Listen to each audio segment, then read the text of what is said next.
నాయుడు అనుకో అందరికీ కూడా బుద్ధి చెప్పే అవకాశం దొరుకుతుందని. సో ఈ రోజు విచారణ స్టార్ట్ అయింది. దీన్ని సిబిఐకి అప్పచెప్పి సిట్టింగ్ జడ్జి పర్యవేక్షణలో మరి విచారణ జరిగితే ఖచ్చితంగా హిందువుల మనోభిప్రాయాల్ని గౌరవించిన వాళ్ళం అవుతాం, పునరుద్ధరించిన వాళ్ళం అవుతాం.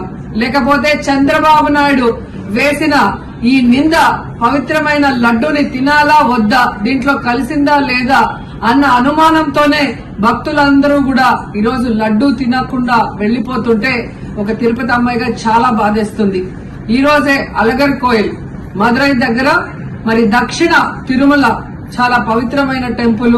ఇక్కడ భగవంతుడిని కోరుకున్నాను, ఖచ్చితంగా సుప్రీంకోర్టు ఇన్వాల్వ్ అయి ఈ కేసును విచారించాలి. తప్పు చేసిన వాళ్ళని, అలాగే అంటే తప్పుడు స్టేట్మెంట్ ఇచ్చిన వాళ్ళందరూ ఎంత పెద్ద పొజిషన్ లో ఉన్నా కూడా వాళ్ళని శిక్షించాలి అని భగవంతుడిని కోరుకున్నాను, సుప్రీంకోర్టుని కోరుకుంటున్నాను.